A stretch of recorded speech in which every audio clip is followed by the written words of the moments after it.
Sigo falando de saúde, porque, gente, o verão só começa em dezembro, mas a gente está vendo aí que o calor apareceu nesse ano já desde o inverno e agora na primavera não fica diferente, né? Isso não é só impressão nossa não, viu? Tem medição que comprova. De acordo com o Instituto Nacional de Meteorologia, que é o INMET, o El Niño já está fazendo essa primavera ser mais quente do que as outras aqui no Brasil e principalmente na nossa região, aqui no Sudeste, também no Sul e Centro-Oeste do país. E essa primavera, com ares de verão, exige muito do nosso organismo. Então, por isso, hoje eu vou conversar ao vivo com a dermatologista Annelise Dutra, ela que já está aqui posicionada para falar com a gente. Bom dia, doutora, seja bem-vinda ao Edição Manhã. Bom dia, Ingrid, tudo bem? Bom dia aos ouvintes, é um prazer estar com vocês.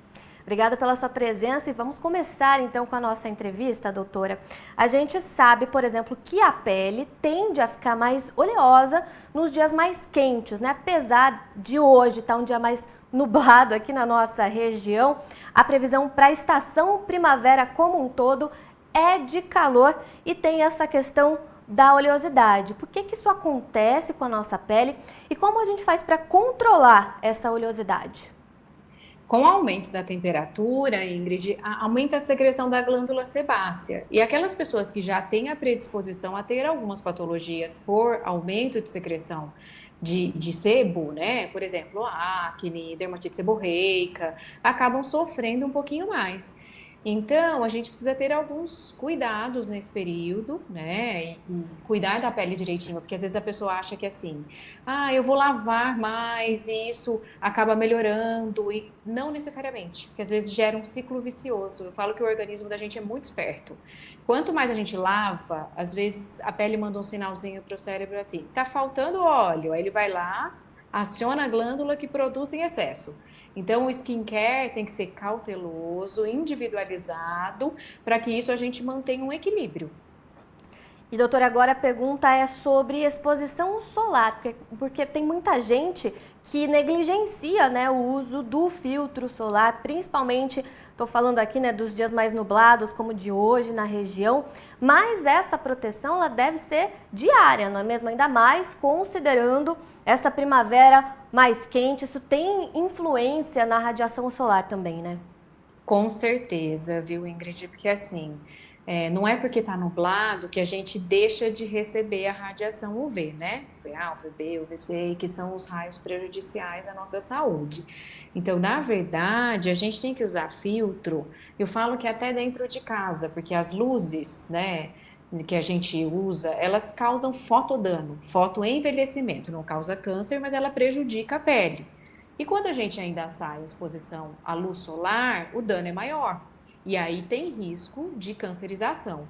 Então a gente tem que usar filtro solar todos os dias. Sociedade Brasileira de Dermato recomenda no mínimo 30. Você sabe que para o Brasil, sinceramente, um país tropical, e essa primavera que a gente está falando, que é uma primavera, bem dizer, verão, né?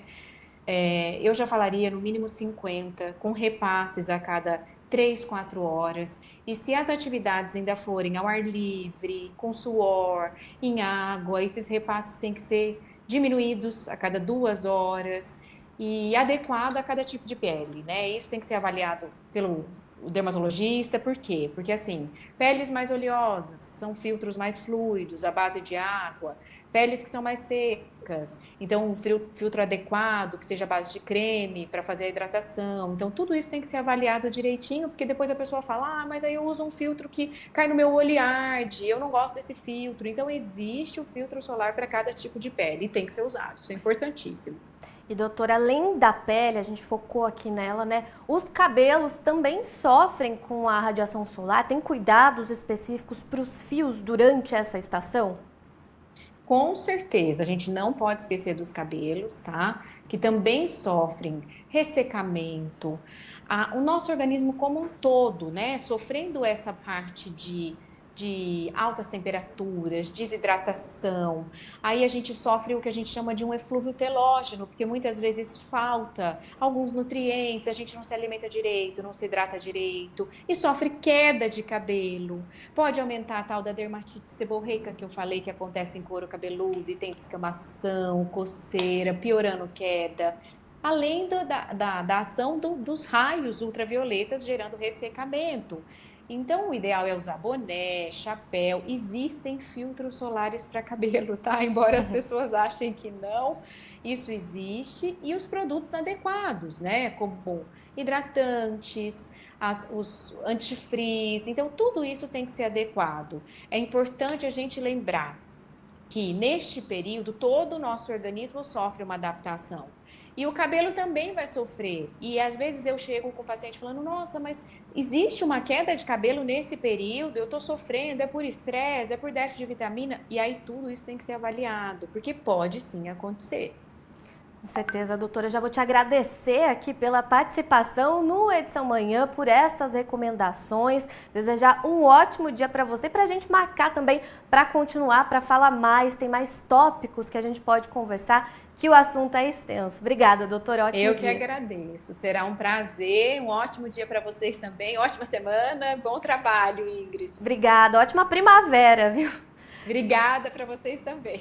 Tá ótimo. Eu conversei, gente, com a Anelise Dutra, que é médica dermatologista. Lembrando que essa entrevista vai ficar disponível daqui a pouco no nosso canal no YouTube, endereço que aparece aqui na Taja para você.